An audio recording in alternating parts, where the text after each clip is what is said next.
মমতা বন্দ্যোপাধ্যায়ের সবচেয়ে বড় রাজনৈতিক ভুল কি?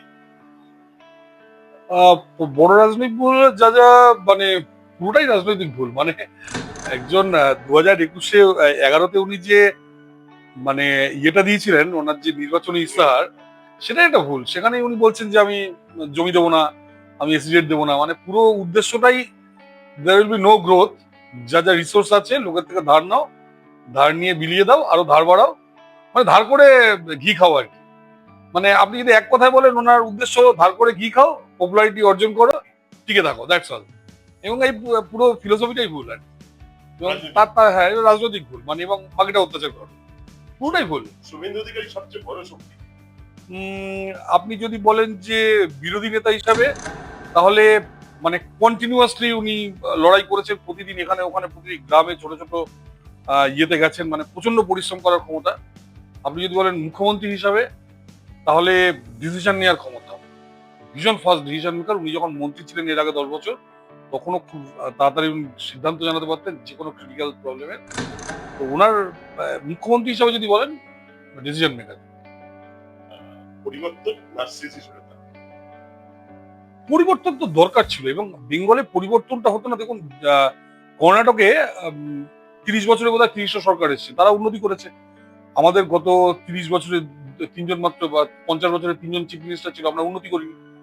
ফলে বিশেষ করে যারা নাকি একেবারে আমাদের যেমন গত একবারে ইয়ে অর্গানাইজেশন, আপনি যদি বলেন পরিবর্তন দরকার, পরিবর্তন দরকার। অভিষেক ব্যানার্জি আর জাহাঙ্গীর। আমি বলবো যে মানে এরা দুজনেই পুতুল, আসল ভিলেন মমতা ব্যানার্জি। দুজনেই পুতুল, এদের দুজনেই মমতা ব্যানার্জির হাতে তৈরি। মমতা ব্যানার্জি আসল, বাকি সবাই পুতুল, এদের কোনো গুরুত্ব নেই। লাস্ট তিনজন মুখ্যমন্ত্রী ছিলেন, বুদ্ধদেব ভট্টাচার্য, তার আগে জ্যোতিবাবু আর মমতা ব্যানার্জি। বুদ্ধদেব ভট্টাচার্য বেটার তিনজনের মধ্যে কম্পারেটিভলি, তবুও সব দিক দিয়ে পারফেক্ট না হলেও তিনজনের মধ্যে বেটার। মমতা ব্যানার্জি আর জ্যোতি বসু একেবারে নেগেটিভ, মানে বোধ, মানে মানে ডিভাস্টেটিং। কিছুটা বেটার বুদ্ধদেব ভট্টাচার্য। মহাসচিব Partha Chattopadhyay. Big zero, big zero, মানে আর কিচ্ছু না, জাস্ট বিগ জিরো। আপনি কিরকম বাংলা দেখেছেন? 10 বছর পর, অন্তত 8 বছর পর, কারণ 3 বছর পরে একটা ভোট হবে, তারপর 5 বছর, অন্তত মহারাষ্ট্রকে আমরা বিট করতে চাই, এবং আমাদের সেই ক্ষমতা আছে, এবং কেন্দ্র সরকার সেটা চেষ্টা করছে। এই বিপুল ভোটে জেতার কারণ কি ভারতীয় জনতা পার্টি? অ্যাবসলিউট বাংলা সর্বনাশ হয়ে গেছে, বাংলা সর্বনাশ হয়ে গেছে।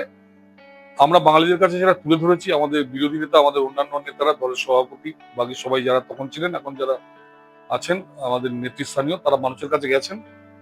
আমরা বিভিন্ন সোশ্যাল মিডিয়া থেকে শুরু করে টেলিভিশন, মানুষের কাছে যাওয়া, গিয়ে আমরা বুঝিয়েছি মানুষকে যে বাংলা সর্বনাশ হয়ে গেছে।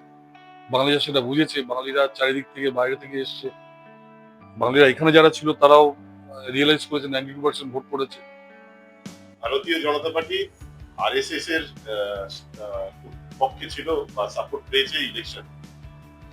দেখুন, আরএসএস সরাসরি ভাবে সাপোর্ট করে না, কিন্তু স্বয়ংসেবকরা তো ভারতীয় জনতা পার্টির পক্ষে, তারা হয়তো তারা চেষ্টা করেছে ভীষণভাবে। কিন্তু রাষ্ট্রীয় স্বয়ংসেবক সংঘ কখনো রাজনীতিতে আসে না, স্বয়ংসেবকরা এসছে। ভারতকে একবার হিন্দু রাষ্ট্র হবে, হওয়া উচিত, অ্যাবসলিউটলি হওয়া উচিত, মানে এ নিয়ে কোনো সন্দেহই থাকা উচিত। এবং অ্যাটলিস্ট প্রথম ফার্স্ট স্টেপ হিসাবে সেকুলার এবং সোশ্যালিস্ট, এই দুটো শব্দ যে জোর করে অ্যাড করা হয়েছিল সংবিধান থেকে, আমি বহুদিন বলছি, আজকেও বলছি, সংবিধান থেকে একদম ডাম্প করে দেওয়া উচিত, এই দুটো বের করে দেওয়া উচিত। বিভিন্ন নেতাকে দুর্নীতিতে তারা জেলও খেটেছে, টাকা নিতেও দেখেছে। আমাদের মাননীয় মুখ্যমন্ত্রী শুভেন্দু অধিকারীকেও দেখা গেছিল টাকা নিতে। না, ব্যাপারটা তা নয়, ওটা একটা, ধরুন দেখুন, যে কোনো পার্টি যখন চলে, পার্টির তো চাঁদা নিতে হয় প্রত্যেককে। তো একটা লোক এসছে চাঁদা নিতে, বহু লোক, আজকেও যে কোনো সময় দেখবেন পার্টির তো চাঁদা নিতেই হয়, পার্টির চাঁদা নিতেই হয়। তো পার্টির চাঁদা হিসাবে নিতে এসছে, তারা টাকা নিয়েছে, it is not a bribe, প্রত্যেকটা কেসে। এবং সেটা তো পরে আমরা জানতে পারলাম, অভিষেক ব্যানার্জি সবাইকে ফাঁসানোর জন্য ক্যামেরা ট্যামেরা দিয়ে পাঠিয়েছে, এটসেট্রা। অভিষেক ব্যানার্জি এই কাজটা করেছিল। আর পার্টির চাঁদা নিয়ে তো, ধরুন আমরা এই যে ভোটের আগে এতগুলো প্রচার করলাম, মাইক যাচ্ছে, এই যাচ্ছে, টাকাটা কোথা থেকে আসবে? বিভিন্ন লোক চাঁদা দেয়।